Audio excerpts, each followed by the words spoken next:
We are in Willowbrook, Illinois, which is not far from the St. James Cemetery we looked at in the last video, or a couple videos. Anyway, we're here today to investigate the crime scene of where Dianne Masters was murdered, or where she ended up dumped. Excuse for all the noise, because I'm on a bridge, on a very heavily traveled bridge with very small sidewalk. Unfortunately, I'm going to have to get to the other side, but to show you where it happened. But this is the Calumet Sag River, the canal that was built mostly by the Irish, and you can see the handiwork still here. But this is where the body was dumped, in her car. And ironically, we're going to get into this story at the cemetery. Got to wait for a good time to cross here, so I'm going to have to stand on the shoulder, which is only a couple feet. All right, here we go. I'm going to do this quick, then come back and talk. All right, we got to get to the middle of the bridge. And this is where it happened, guys. Now, in those days, you didn't have this guardrail, but her car, from the tire marks, right there, underwater. The water's probably about 15 feet deep, maybe 20. And her body was in the trunk. And right here on this bridge, the real story, I have a high source, old-timer person that has factual knowledge that a lot of people don't even know, and it's a lot of things are incorrect in these movies and stuff. But a tugboat, it was exactly right there. A tugboat pushing a barge, which is pretty common, was scraping. These tugboats with their barges were scraping the bottom. And they weren't scraping the bottom, actually. They were scraping the underside of the upside down Cadillac of Dianne Masters.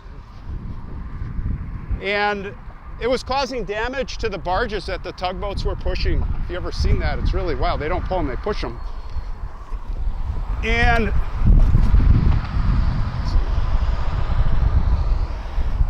that's kind of what led to the discovery. So I'm going to head to the cemetery, and we're going to tell more of the story here. Okay, back at Resurrection Cemetery, and we're looking for Dianne Masters. This is a picture of Mark Super. He died in 2015. He's here with his parents, Father John and Mother Mary. His mom is still alive. And wow, he was a young guy. He was born in '73.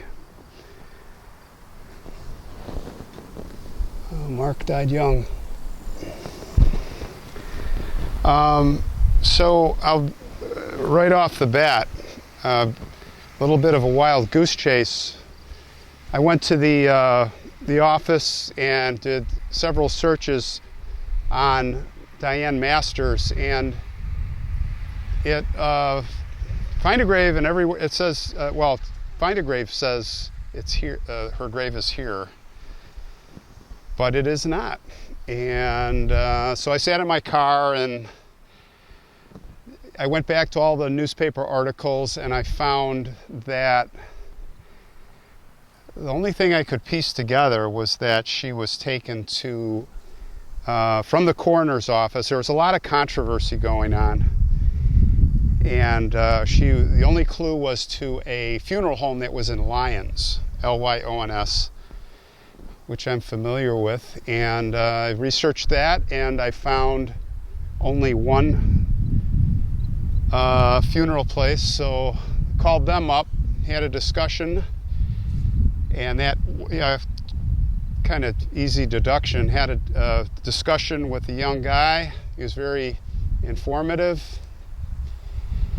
They had bought the place in 2000. Of course, Dianne was killed. All that happened in 82. And so Joseph Buds, 2007.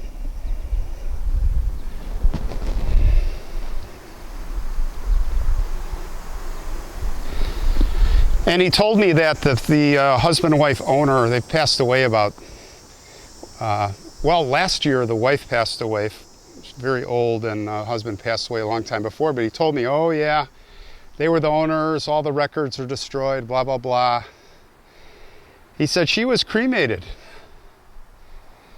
So I said, thank you. I'd be on an endless wild goose chase. So Dianne Masters was cremated. And he said in those days they didn't do the urns and the stuff at the mausoleums. But anyway, this is Stanek. These cemeteries, you know, they all have their different character, each and every one of them. And even within the cemeteries, there's different sections that have their own character. This part is quite distinctive. All the stones are modern, large, elaborate. This is Franzek.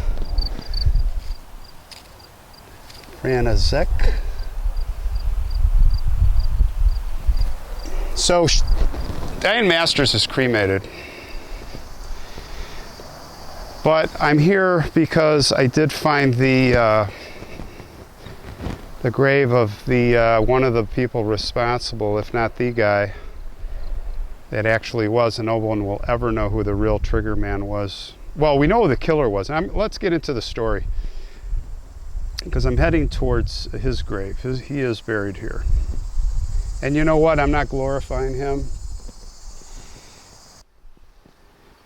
So the story is that, and I'm going to be brief, you can go to the link below and you can see the,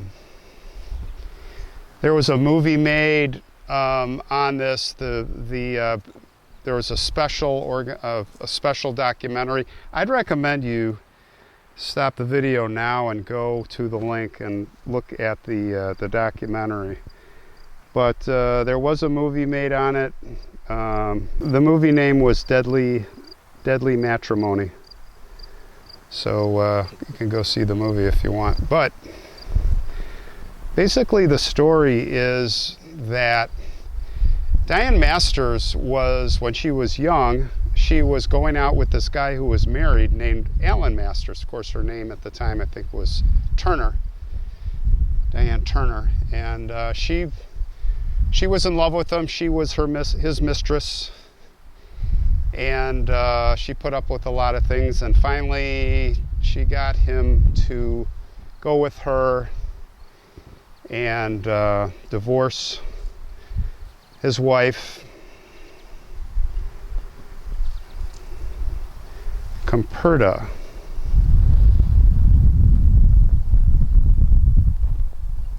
And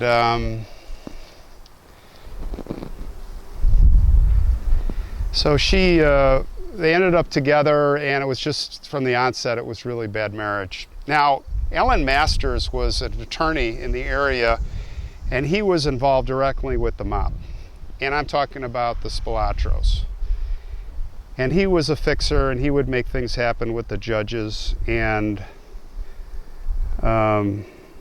he he was well known, and he was tied in with the police chief, a guy named Corbitt. And those two guys were conspiring. They had a prostitution ring. They had all kinds of stuff going there. It was really corrupt. And she probably knew about all of this. Anyway, he was an abusive guy, and it was just getting really bad. And she's like, you know what? I'm getting a divorce. And it was right when he was going through there in Chicago here, there was a big trial for, these mafia trials and corruption trials. Every 10 years it seemed like there'd be a big one. It was called Greylord.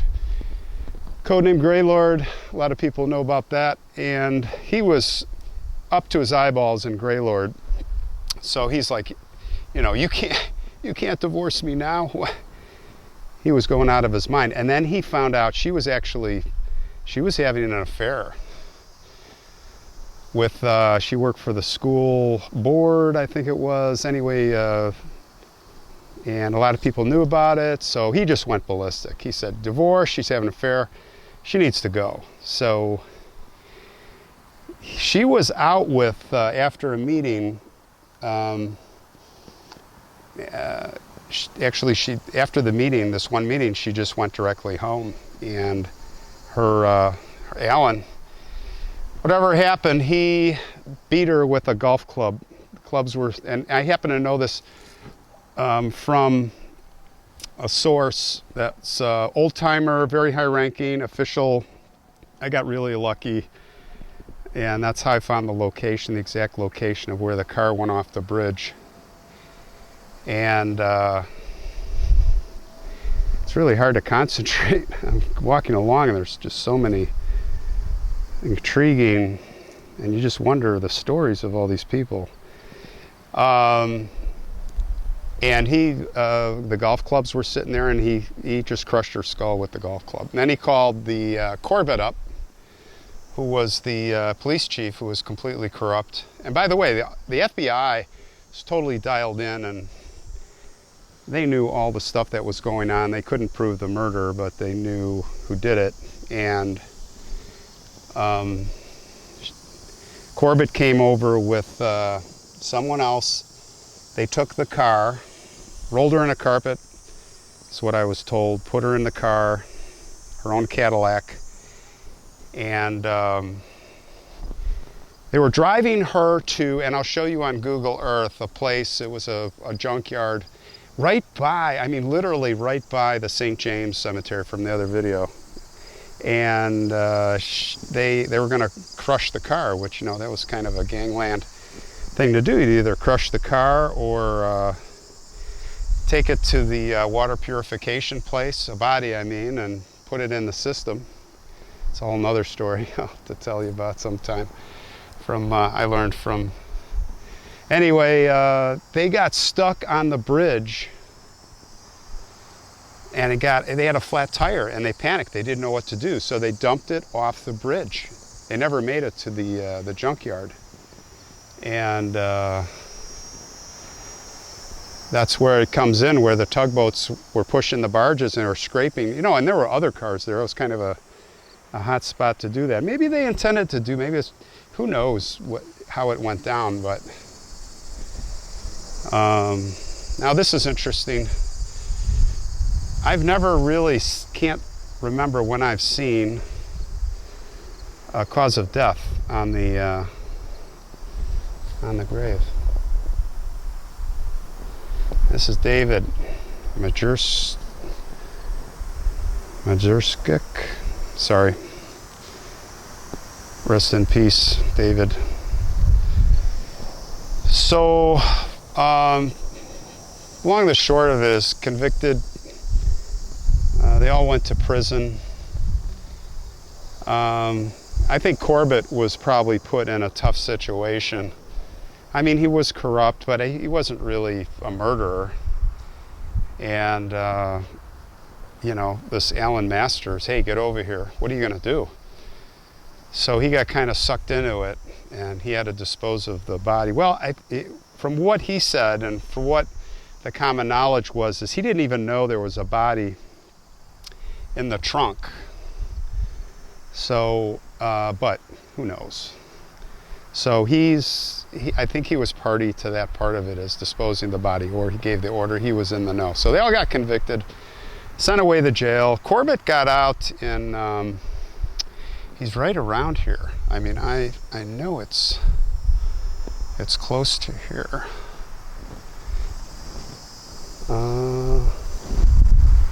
Where is it? I know he got out of jail right around here.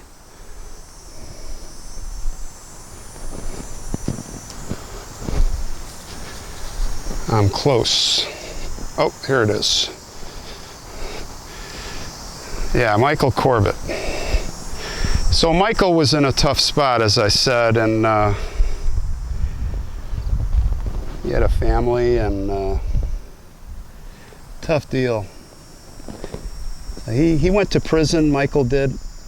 I think he served 10 years. And that would have been 82 to 92, so in the early 90s. And then he wrote a book. I think he moved to Florida. You can find the book on Amazon. If I find it, I'll put the link also in the description. And he died in 04. So God rest your soul, Michael. So that's the story. Dianne, we can't find Dianne because Dianne is either with family members or she is dust in the wind. She was cremated. And then again, I don't know that for absolute fact, but that's what I was told by the funeral services place. So that's the story.